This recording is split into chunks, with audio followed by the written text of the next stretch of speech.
Welcome back. It's time for Silver and Black Today, an Odyssey original podcast, also heard on the radio on The Bet in Las Vegas. If you haven't subscribed to the show, what are you waiting for? Come on, it's week 14. Do so wherever you get your audio. Just look for Silver and Black Today. Turn on that auto download, and we will praise you from here to the other side of the world. So thank you very much for that. If you're watching us on YouTube, subscribe there as well. Hit the notifications bell. We appreciate you guys being active in the chat there.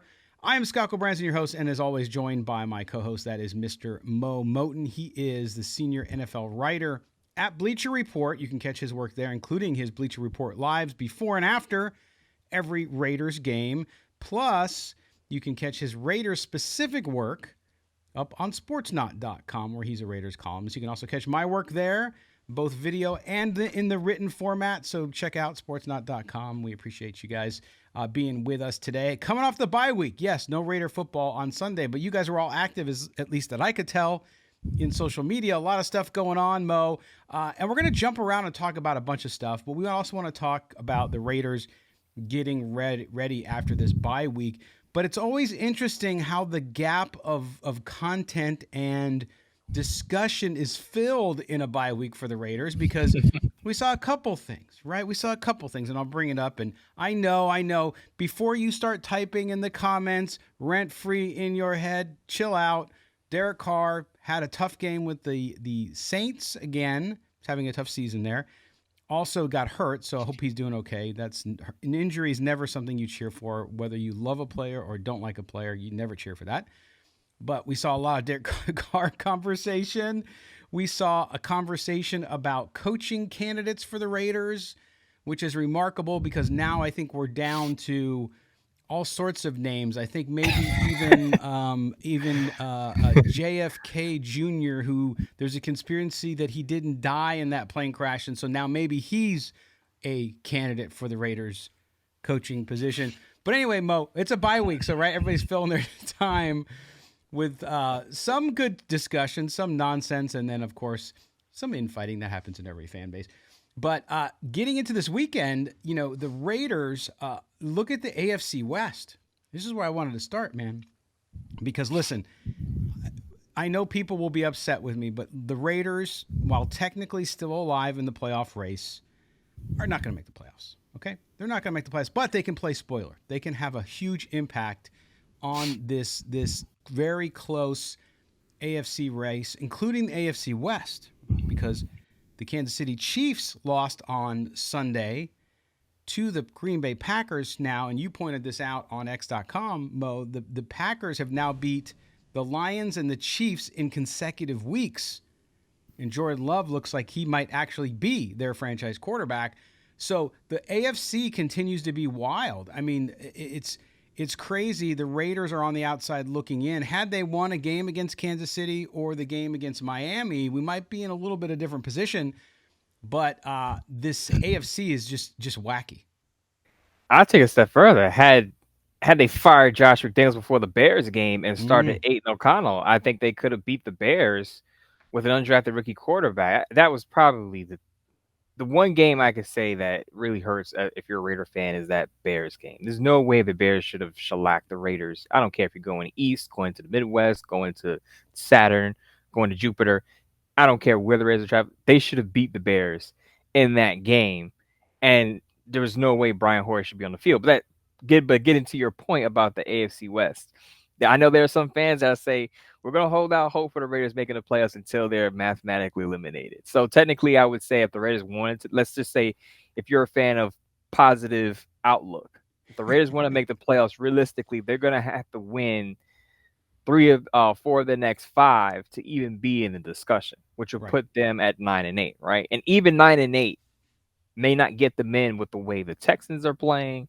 I still think the Broncos still have a good shot, even though they lost to the Texans. They are 6-6. Russell Wilson is playing efficient football. I think the Broncos are going to eventually bounce back. They get the Chargers twice. They'll probably split their season series. And the Pittsburgh Steelers, though, I can't stomach Pittsburgh Steelers games unless they're playing the Raiders because their offense is so bad. I know that's saying a lot because I'm covering a Raider team that hasn't scored more than 17 points in 3 straight games. I get it. But now Kenny Pickett is hurt. We don't know what's going to happen with the Steelers. They could fall out of the playoff picture. Mitchell Trubisky is probably going to start. They're 7-5, and that team is our friend Jared will tell you that team is very much flawed. Mm-hmm. So if you're of the belief that anything is possible, you still have 5 weeks left. If the Raiders go on a run, and I go back to the story all the time in 2021 when people were counting the Raiders out of the playoff race. I know it was a COVID year. They rattled off a win streak to end the season. They snuck into the playoffs.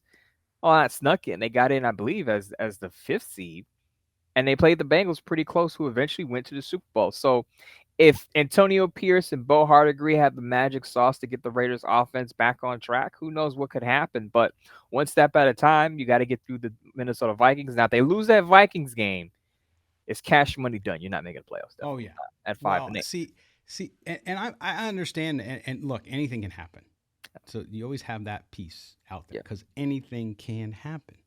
You look at the world we live in today, and believe me, everything crazy happens. So they they got to go 5-0.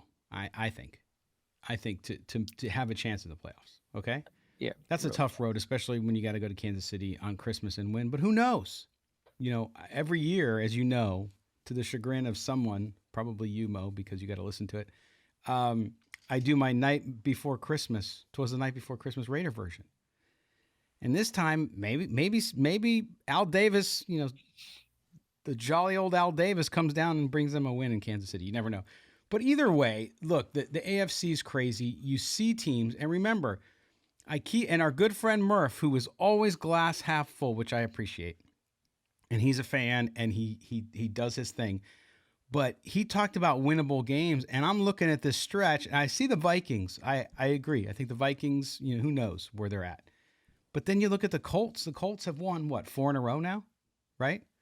Big win yesterday. Minshew Magic is back in Indianapolis. They go on the road. They win a big game in Tennessee in overtime. And then you have the Chargers who, 2 field goals against that terrible New England team. Now, the defense, New England's defense, not as bad as their offense, but still not great. So the Chargers couldn't score. But if you're a Charger fan, you're sitting there saying, well, our defense held them to no points. But it's like, against Zappy, it's not exactly hard. So you look at the schedule and you think about winnable games, and I don't think you can look at any game and say, well, we should win that one. No. I think you have to look at the schedule and say, okay, how do we get out of this thing and do the best that we can and learn the most that we can about our roster, about our quarterback? And going 5-0 just doesn't seem feasible to me with a rookie quarterback, as good as Aiden O'Connell has been, because he has been very good. That said, you look at this team, they come into this week now, Mo. They have 2 roster spots open after the roster moves last week, of course, when they cut Marcus Peters and they let go of Roderick Teamer after his alleged DUI. And so what do you do with 2 roster spots? Well, there's not much to do right now, right? I mean, I think I'm looking at the defensive backfield needs and I'm thinking, okay, maybe you elevate Sam Webb there. What other moves do you think they can do? Because I don't think you go outside the team and go, you look at that practice squad, Mo. Who do you maybe bring up from that practice squad, make them active, and see if you have something there over the next few weeks? Well, you kind of stole my thunder there with Sam Webb. He was in my last Sports He Knots piece was. as one of the solutions of replacing Marcus Peters. Now, I think that's a shot solution because he's been on the practice squad, but he has more experience in this system than guys like Brendan Faison, who just came on and really was on IR since September. And you look at it and say, well, he's been around Patrick Graham. He's played mostly in the preseason, but maybe they give him a shot. They saw something in him that he made the 53-man roster 2 years ago as an undrafted rookie. So maybe they surprise us and put Sam Webb out there. But I think Brendan Faison is a wild card if he's healthy. Had a shin injury, I believe. He's a wild card because he would be the biggest cornerback they have, on the field because he's about 6'2", 200 pounds. He's really the only Raider cornerback who's taller than 6'1", I believe. So if they want to throw something different out there to defenses, Faison could be the option. I think, honestly, they go with Jack Jones, who they claimed off of waivers. But getting back to the practice squad, if they want to bring somebody off the practice squad, other than Sam Webb, I would still say Nesta J. Severa or Byron Young. Why are we not seeing more He's a third-round pick. I understand a Yeah. third-round pick is not a surefire starter, but the fact that Byron Young is inactive for most of the season as a third-round pick worries me because that was the pick that a lot of Raider fans were skeptical about because they said, well, can he rush the passer? Can he make an impact? Because the Raiders need someone on the inside to complement Max Crosby, and the Raiders still need that player on the interior to complement Max Crosby. So I want to see Byron Young or Nesta J. Severa on the field. Now, Nesta J, as I pointed out, had an Instagram post that may have got him in a doghouse, criticizing the coach staff for putting him on the bench. But if it's about winning games, I think one of those two guys, Byron Young or Nesta J. Severa, have to be on the field for the rest of the way. It's interesting too because I think, look, you're not eliminated from the race. You sit there at 5-7, so you're still fighting and scrapping, and there is no tanking and all that jazz that people want to always talk about. At the same time, I think you're right. You do have to find out what you have in these kids that are there. What can they do? Because you're not going to do worse than you have now. I'm not saying. And if they do worse, then you know what you have.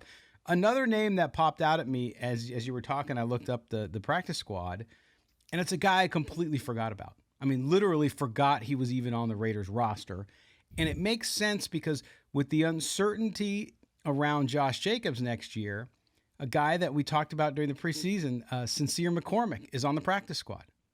Why not elevate him? Because, look, I think we've seen Zamir White.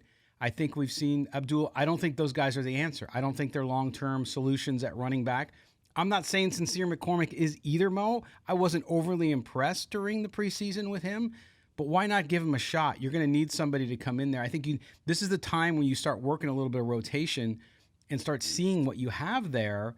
And if he's not great, then you move on in the offseason or you keep him as a developmental player. But I think the Raiders need to start thinking about the future here, and running back is part of that because we don't know what's going to happen with Josh Jacobs next year. Well, I talked about that in one of my pieces against, I believe it was against the Chiefs, the game plan to beat the Chiefs. The Raiders have to figure out who their RB2 is. If they're serious about winning games for the rest of the season, they need a legitimate RB2. Because if Josh Jacobs goes down, what are they going to do? Because I have zero trust in Zamir White. And I know this goes back to the preseason. I said it in the preseason. Zamir White isn't the guy to be a number 2. And a lot of people jumped on my neck. Mo, you're being too harsh. Zamir White's going to be fine. You just got to give him more volume. He's going to be a solid number 2. Where's Zamir White been? I think there's a reason why Josh Jacobs hasn't been part of a running back committee as we thought he would be under Josh McDaniels, and he soaked up most of the carries because I think that coach staff sees that Zamir White can't carry the load there even as a number 2. So I think that's another. Maybe it's early to say this, but I think that's another whiff by the Ziegler Josh McDaniels regime.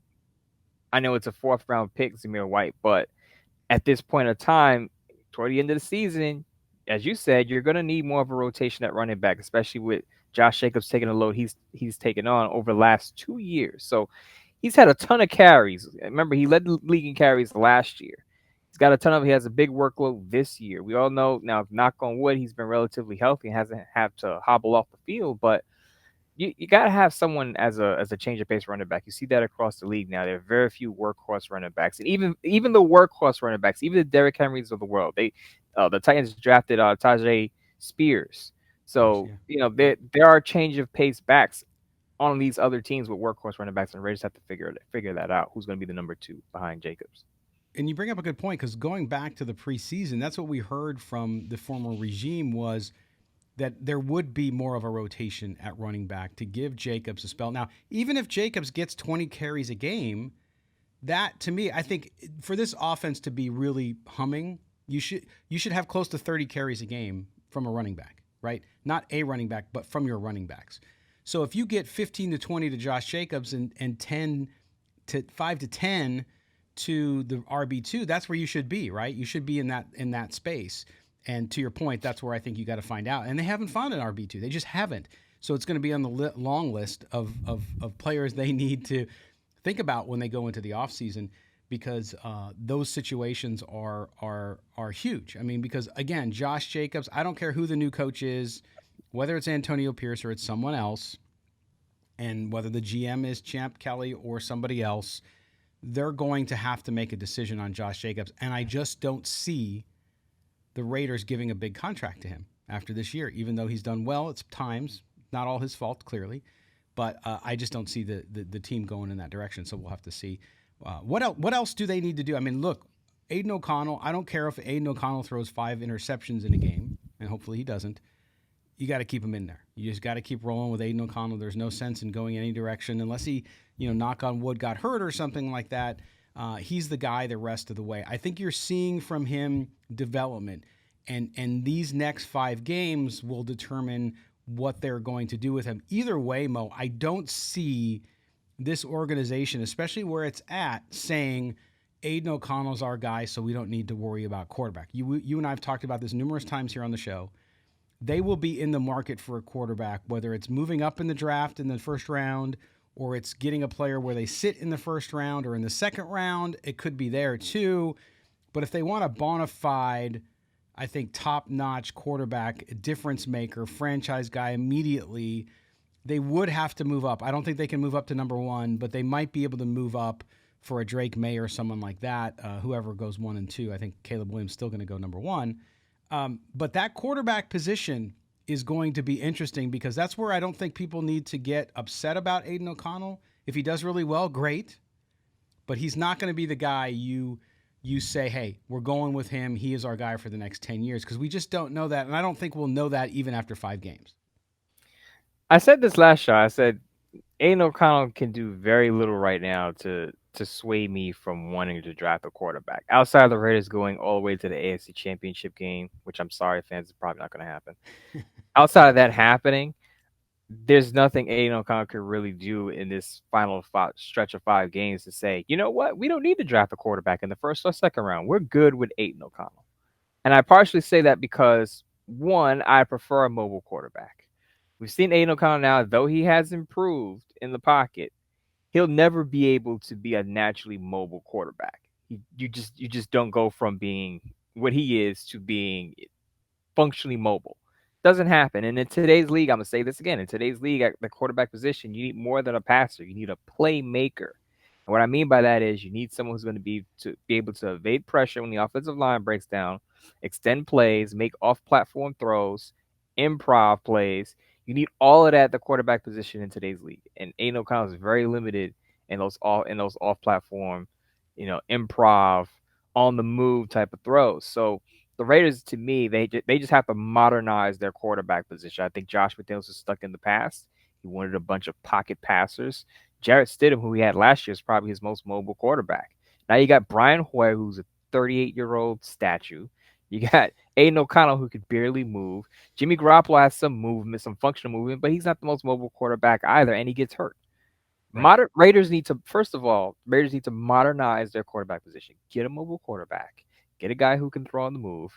Get a guy who's naturally mobile. That's step 1, and that's why I say there's nothing Aiden O'Connell can really do to sway me away from drafting that type of quarterback. Right, and when you say mobile quarterback, this is where I some of our great listeners and some of my great followers on X were engaging with me on this on Sunday because I was talking about C.J. Stroud. I was watching C.J. Stroud, who has his moments of a struggle too. Obviously, he's a rookie.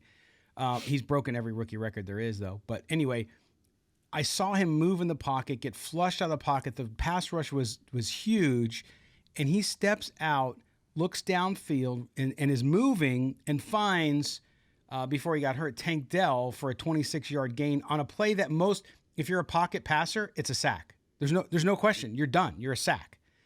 And I had people push back on me. Well, what about Jared Goff? I'm like, okay, so out of the top 10 quarterbacks in the league right now, 8 or 9 of them, I could argue 9, are mobile. Not running, mobile quarterbacks. And you pick the one guy. So it's like, yeah, I could find a pocket passer, but they're going away. When Jared Goff is gone, and by the way, Jared Goff has done a fine, except for the last couple of games, he struggled actually, but for the season, done a great job with the Lions. I'm not taking anything away from them, but what would the Lions be like with a C.J. Stroud or a Lamar Jackson? I mean, you have to look at it that way too. If you had a more mobile quarterback, are you putting more points on the board? Are you moving the offense better because of the way it moves? So I agree with you there too. I think that is how it's got to be. If you don't see that, then you're not watching enough football. I'm not saying that a pocket passer won't come out and be successful from time to time. They will in a system, but overall in the NFL, look at all the guys going deep in the playoffs and find me somebody who's a statue. You just can't find them. But Scott, even with the Jared Goff example, look at the Lions' offensive line. They got 2 first-rounders at tackle in Taylor Decker and Penei Sewell, who they drafted not too long ago. Yeah. The Lions have one of the best offensive lines in the league. And that's how their offense is functioning at a high level. Because if the Lions, let me tell you, if the Lions had an average offensive line, Jared Goff wouldn't be as good as he is right now. So if you're going to Correct. go with a pocket passing quarterback, your offensive line better be top 5. And if it's not, you're going to struggle. And that's my point about having a quarterback who can move, is that you limit yourself, because he's at the mercy of his offensive line. If you're starting right tackle, left tackle go down, Yeah. Colt Miller, we saw, missed a couple of games with the shoulder injury, then what? So you have to give yourself an out just in case your offensive line is not playing well. And that out is having a quarterback who can move. Because as I said, and you pointed out, and we've seen Jared Goff kind of struggle in some spots in the past few weeks. Yes. And part of that is because teams have been able to get pressure on him. And if you can get pressure on Jared Goff, he can't do much to evade that pressure. And like you said, if you look at teams that are upper echelon, their quarterbacks may not rush for 100 yards a game or 75 yards a game, but those quarterbacks can run for first downs if they need to. And I think that's what the Raiders need right now. Right, and that's why the Lions almost lost that game to the Saints after Thanks. leading 21-0 in the first quarter. Their offense struggled to get going because of the pressure. And by the way, not only that offensive line, but they have two of the best pass catching running backs in the league, in Jahmyr Gibbs and David Montgomery, both very good out of the backfield catching the ball. They utilize that all the time as well, so that helps Goff back there as well. He can get rid of the ball quickly and still get positive yards out of it. So, all right, we're going to take our first break. When we come back here on Silver and Black today, the Tuesday edition, going into Week 14, the Raiders take on the Minnesota Vikings. We're going to talk about the coaching search a little bit. And is it too early to talk about a coaching search? Are we all just beating our heads against the wall? We'll talk a little bit about that. We'll talk about media on media violence, all kinds of things happening out there in Raider Nation. You're with Mo and Scott. This is Silver and Black Today. Welcome back, Silver and Black Today, the Tuesday edition of our Odyssey original podcast covering your Las Vegas Raiders. Moe Moton, Scott Gulbransen with you. We roll into segment number 2 here. And Mo, I don't know if you noticed it over the weekend, but all these names being thrown around for Raiders coach. And some of them are quite shocking. There's been stories about John Gruden coming back. Oh, my goodness. And John Gruden coming back despite the fact that he's suing the NFL. And that Mark Davis really wants John Gruden. Then even Rich Bisaccia, the guy who everybody wanted to hire as head coach, right? Everybody wanted him as their head coach after the great job, and he did do a great job with the Raiders that year. We heard that. Then we heard media in Las Vegas, some of our beat guys, some of the people who come on this show, criticizing other members of the media for stories like that. It's crazy because I'm wondering, now we've talked about, our last show, we talked about possible candidates. And that was, but throughout the whole thing, we've said, look, the top candidate right now is Antonio Pierce because he has the job. And he has an open audition. He's got 5 games left. He's 2-2, right? He's 2-2 in a 9-game audition. So ultimately, he has the opportunity, and he has the best opportunity because he's there. We mentioned some names. We talked about it for a segment or whatever. But is it too early to do that? I mean, we don't know what's going to happen. We can assume. I think I've said, and I know people got mad at me, but I said, look, love Antonio Pierce. He's 2-2, beat 2 really bad teams, lost to 2 good teams. Okay? The last 2 games, game management has not been good. It's been very inefficient, which shows inexperience. Not surprised. And not being overly critical. It is what it is. He's not done this before. But that, to me, sends out signals that, wow, okay, is that who you're going to turn? Yes, he has to learn. Do you want to, as the head of the franchise, Mark Davis, who has had a massive amount of losing over the last 25 years, do you want to trust the future of your team on the field to a great guy, a good coach, who's going to have to learn on the job? My answer is I don't think he does. But this whole idea of talking about coaching candidates right now, outside of those of us who work in content creation in the media, is it really a discussion yet to have, Mo? It's absolutely a discussion to have, but I do get the logic of people saying, well, you have to find out who the GM is first.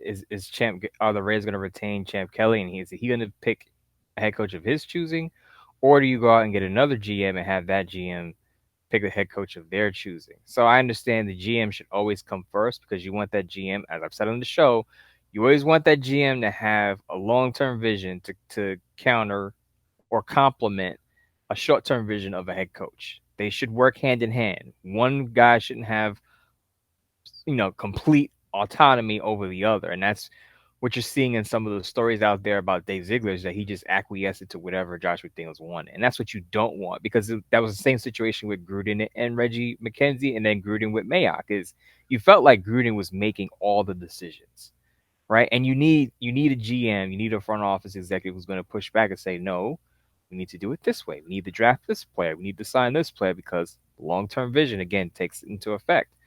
But I think it's fun to have the head coaching conversation right now because let's be honest, a lot of people don't know or aren't familiar with a lot of the front office guys. I believe we talked about this before the Raiders hired Josh McDaniels and Dave Ziegler is that you're going to hear much more discussion about head coaching candidates because you see these candidates on the sideline. You Yeah. see these guys as coordinators, as position coaches, as head coaches of other teams or other college programs. You don't see front office executives front and center in front of the camera. So a lot of people are familiar with, Ed Dodds or Horowitz or guys like DaCosta in Baltimore. So Baltimore. those Yeah. names aren't going to flow off the tongue as easy. So you're not going to see or hear much discussion about it until it's time to hire one.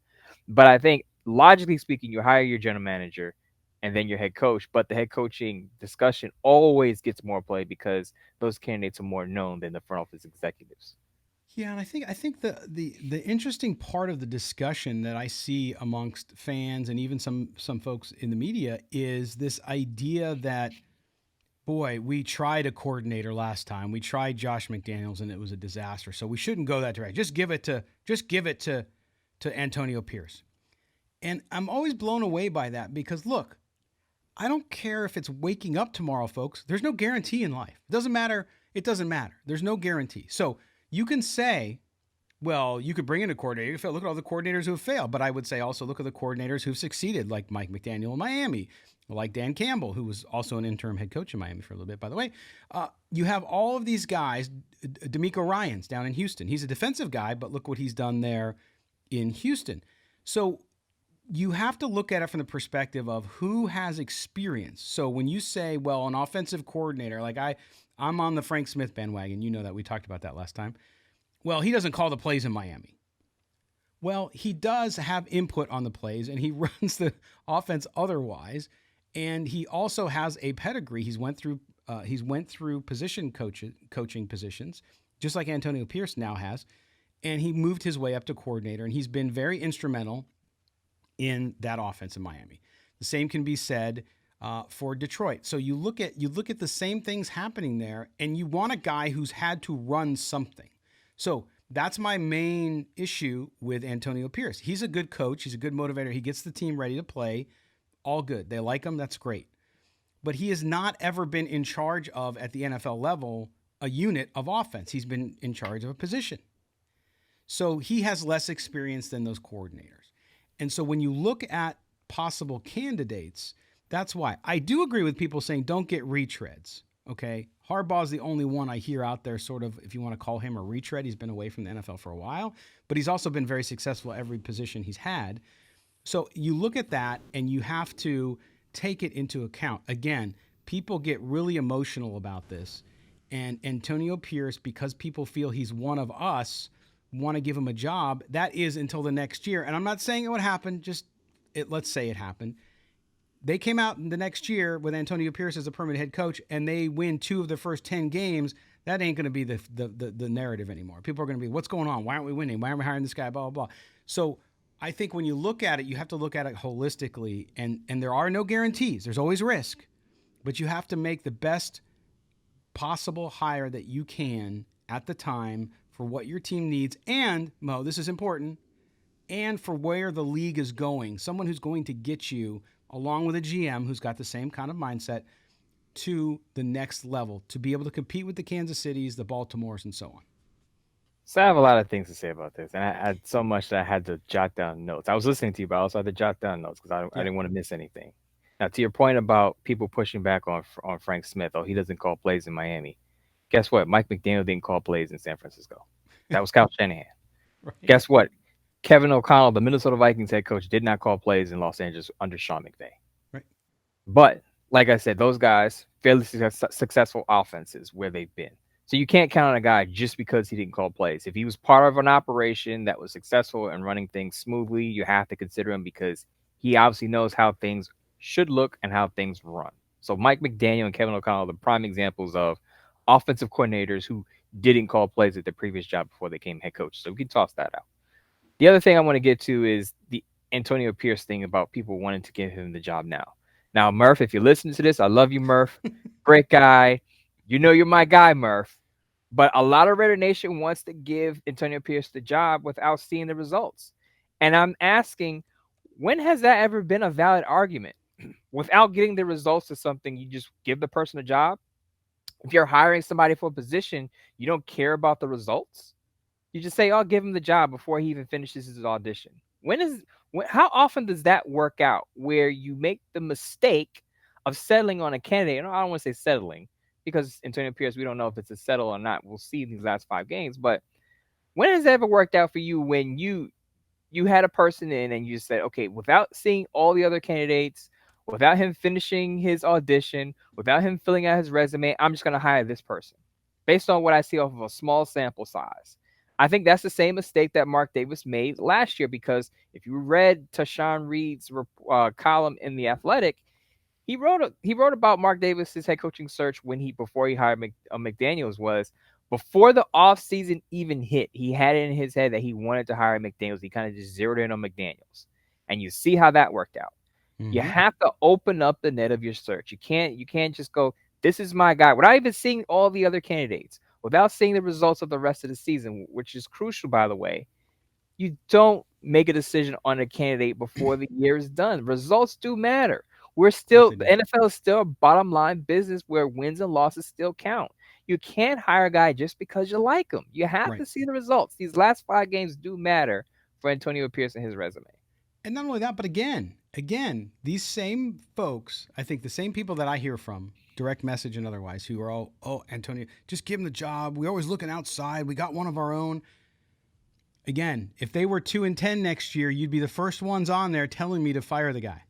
So let's temper that expectation because I think you're right. I think this whole "I like the guy" is one thing, but it is a results-based business. He has 9 games. Don't give me excuses either. Don't tell me, well, he inherited a crappy playbook and he did this and he did that. No. With every crappy situation, there is an opportunity. He has an opportunity. Antonio Pierce, and God bless him, I hope he does it. He has 9 games to say, I am a head coach in the NFL and I deserve this job. If he goes 3-6, he does not deserve the job. Plain and simple. He's a great guy. And I even see people couching it. Well, if he doesn't get the job, Mark Davis needs to keep him on staff. That's not how it works. That's like saying, hey, yeah, I voted for you as president, but I want to keep the other vice president because we really like that person. Yeah, not going to happen. It's funny to me because a lot of people say this to me, and I see it every week on the X/Twitter, right? I don't care who the quarterback is. I don't care who the head coach is. I just want to see my team win, right? So if Antonio Pierce goes 3-6, that's not really seeing your team win, is it? So wouldn't you want to at least see who the other candidates are to compare resumes and say, maybe this is a better candidate? Like I said, I'm not dismissing Antonio Pierce. I'm saying let the season play out before you make a decision. Right. Let him earn that position. Let him prove that he can hold down that head coaching spot. Don't just give it to him before the audition is even over. You don't just, as I said, I'm going to go back to this example. A person walks in a room and you feel a good vibe from that person. You don't just go say, yeah, I'm hiring that person. That person's getting the job right now, right off the bat. Before the person even says anything, before he even makes his pitch or her pitch, before he even shows me his resume, before the audition is over, this is going to be my hire before seeing any other candidates. When has that ever worked out for any business across any industry? It doesn't work out. You open the net and then you make the best possible decision on the best candidate, not the candidate that you like the most, the best candidate for the position. Usually that comes with a winning track record or some type of success as an offensive coordinator or defensive coordinator elsewhere. You compare the resumes. You don't make the decision before the season's over because, as I've said, what is the rush to make the decision right now? Yeah, I don't get it. I mean, I, there's been plenty of guys that I like, right? And sometimes they, if they're not performing, you look, you just, what can you do? Not the right situation, need more experience, whatever it may be. So that's the key there. All right, we're going to take our final break here on Silver and Black today, the Tuesday edition. We come back, we'll close out the show. I do want to go back to the general manager question because I think coming off what you just said, Mo, about the coaching search, let's talk about that too from a general manager perspective. And what that means for this, because I think that position, everybody's focused on coach, like you said, because it's up front and it's public. But the general manager question is actually the biggest one because you have to get somebody who's going to help build this roster into a championship roster. They need autonomy from the coach, which obviously we didn't have with Dave Ziegler or with John Gruden and Mike Mayock, and they need it now. So we'll get into that here in our last segment. You're with Mo and Scott. This is Silver and Black Today. Don't go anywhere. Welcome back, Silver and Black. Today, Moe Moton, Scott Gulbransen, we are your guides through the murky world of Raider Nation. Yes, it can be murky at times, as we talked about so far today. Not always clear. Sometimes there's a lot of fighting, and we punch each other in the eye, and then you give each other a hug afterwards. But anyway, we're back talking about Raiders football. The Raiders coming off the bye. Of course, they have the Minnesota Vikings this coming week. We will get more into the game and looking ahead to that later in the week. But I want to close out the show. Mo, we were talking about head coach a lot last segment. You mentioned Champ Kelly. You talked about general manager. And I think this is a big deal because we are hearing from, and remember, there are stories that come out sometimes that come through agents and whatnot. We've talked a lot about that on this show. Champ Kelly has been, we've heard Champ Kelly has a good shot at getting the job.